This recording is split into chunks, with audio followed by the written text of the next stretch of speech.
On June 8th, 2025, the Houston Astros made a transaction that people who have lives may have missed. Unfortunately for my wife, I didn't. The target of this transaction was a one Charles Forrest Whitley, aka Forrest Whitley, as the Astros designated him for assignment. But just 5 days later, the Tampa Bay Rays acquired Whitley in exchange for cash, thus sending me into a baseball reference spiral for which I have not recovered. Forrest Whitley was the Astros' first-round pick in 2016, and for a while was widely regarded as a top pitching prospect in baseball. At age 19, he had already ascended to Double-A and was poised to make his big league debut in the not-so-distant future. Unfortunately, his career got derailed by injuries, and he wouldn't end up making his debut until 2024. And now, as a 27-year-old, Whitley is struggling just to keep his spot on a major league roster. Having said that, these are the guys that are the hardest to give up on. When you see a 19-year-old strike out 11 batters in his first Double-A start, it's not crazy to think that he can be the next Garrett Cole or Steven Strasburg. It's the evidence over the next decade that should convince you otherwise. And yet, here we are, all these years later, and even the analytics-driven Rays can't help but think, I don't know, maybe he's still got it. And you know what?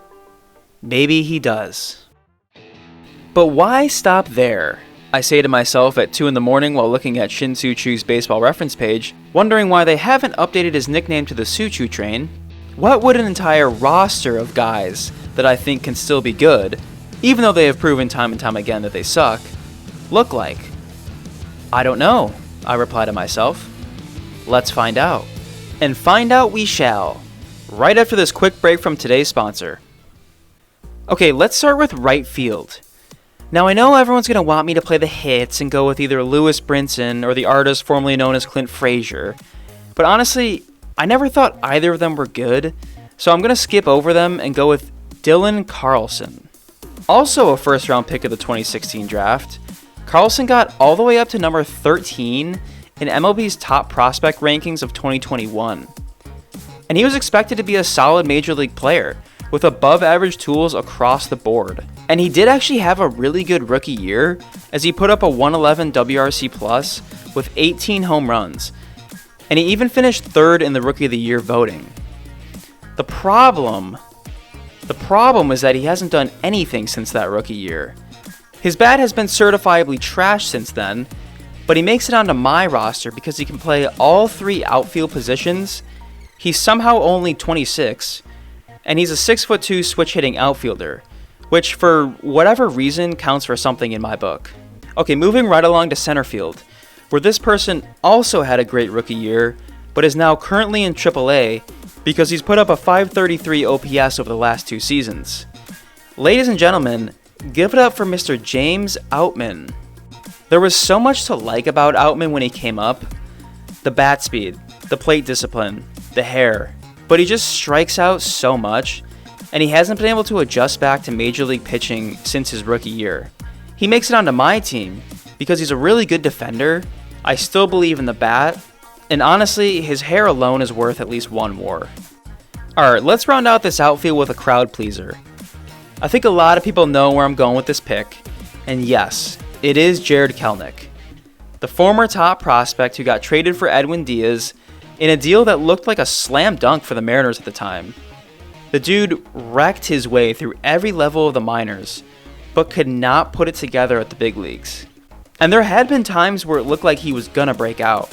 I remember early in the 2023 season, he hit like a 480-foot home run to dead center at Wrigley and had a scorching hot start to the season. But of course, it didn't last, and now he's playing for the Gwinnett Stripers. He makes my team because, well, he's Jarred Kelenic. If you ever thought to yourself, I wonder who had the highest OBP in the Pacific Coast League for the 2019 season, filtering by a minimum of 200 plate appearances, of course. The answer is yet another former first-round pick, shortstop Gavin Lux, with an OBP of 478. As a 21-year-old, Lux led the PCL in weighted runs created plus and nearly batted 400 on his way to an unbelievable minor league season. This ended up being kind of a mirage though, as Lux's career hasn't been what idiots like me thought it would be. He's still a decent enough player right now to where he'll likely stay in the majors for at least a couple more years, but it's clear that the offensive profile is just underwhelming. He makes the squad because I can't let go of the 2019 slash line, even though it's inflated by both the PCL and his 451 BABIP. The first two players off the board in the 2015 draft were shortstops Dansby Swanson and Alex Bregman, both of whom have gone on to have great careers. And then the Rockies entered the chat and took another shortstop by the name of Brendan Rodgers, who was said to have had the highest ceiling out of the three. Well, it's been 10 years and I'm starting to think that he's not going to reach that ceiling. Speaking of Rockies' first round picks, hailing from the University of California, Los Angeles, and my first base selection, switch hitting slugger Michael Toglia. Now the baseball savant sickos are already hyper aware of Tolia's 2024 season, in which he had an expected weighted on base of 358, finished 15th in barrel percentage, and hit 25 home runs. An off-season of praise turned into a season of Ks, however, as Toglia has struck out in 39% of his at-bats so far this year. At the end of the day, though, I am a sucker for power and walks, so Toglia gets the nod at first. So who's on first, what's on second, and I don't know how the hell this dude played third for as long as he did, because he was terrible there. But I think we have a fan favorite, because this player was the closest anyone on this team has come to winning a home run derby, and actually probably the only player on this team who has ever even competed in a home run derby. I think you know what I'm talking about. It's Miguel Sano. Sano was very much a 3 true outcome guy in an era where it started to become accepted, but found it difficult to get work as he aged into a more average hitting pure DH. Still, to this day, I don't think I've ever seen anyone generate as much power in one swing than Miguel Sano did. And 164 career home runs is nothing to scoff at. Alright, I gotta be honest here. Henry Davis has never at any point in his career been good. Actually, let me rephrase that. Henry Davis has been amazing at every point in his career, except for the majors. At Louisville, the dude was a beast.